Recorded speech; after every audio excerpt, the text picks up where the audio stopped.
Because people repress blame and they repress the fear of being blamed, probably.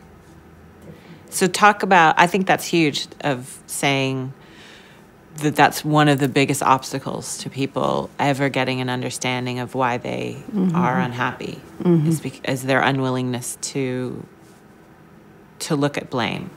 Lately, I've been working with women in mothers' groups who are having a lot of difficulty in seeing their children not happy, basically.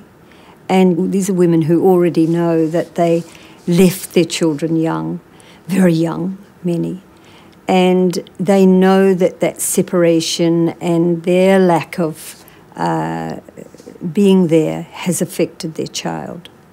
Of course, when they realise that, the major thing they carry is self-blame. They blame themselves and it's too late to turn back. And they're very, very unhappy and they feel guilty. Yeah. So the truth is that they know, the good thing is that they know that what is happening to their child has a cause. The cause happened, there's something happened, and the child is traumatised or whatever it is.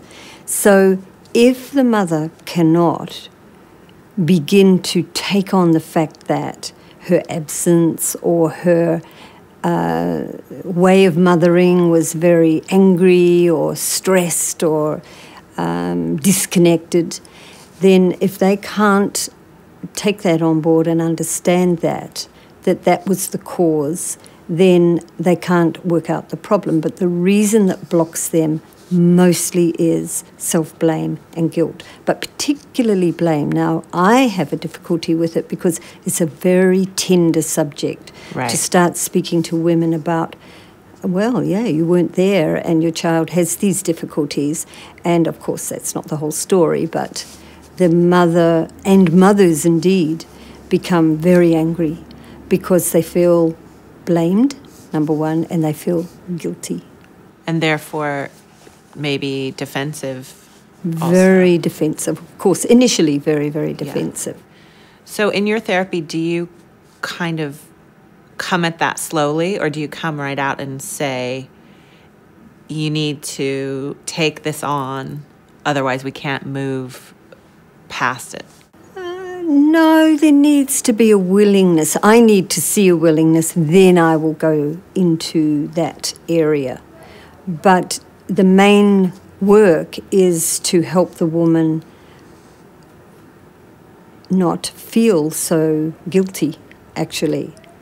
And so it doesn't matter about whether... It doesn't really matter about the fact that what has happened to her child is so bad. It's more about she needs to, if she does want to, get rid of this guilt or blame. How do you get people past blame or guilt? There's a resistance and fear around being blamed. But if a person understands that they're actually not to be blamed, I don't even believe in blame, you see. So the fact is that something happened and then there was a result.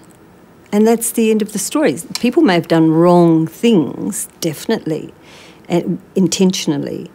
But basically a lot of things happen. A mother, through her ignorance or innocence, does particular things. Then her child, let's say, turns out to have mental and emotional problems, and it's because of particular things that happened between, say, the mother and the child. But that's just essentially what happened. It's perfect. Right. Something happened, and then another thing happened as a result. So where does blame, why blame?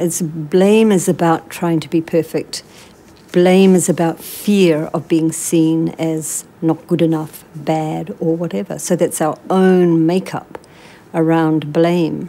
We want to blame everything for any event that doesn't suit us. Everybody looks for blame immediately.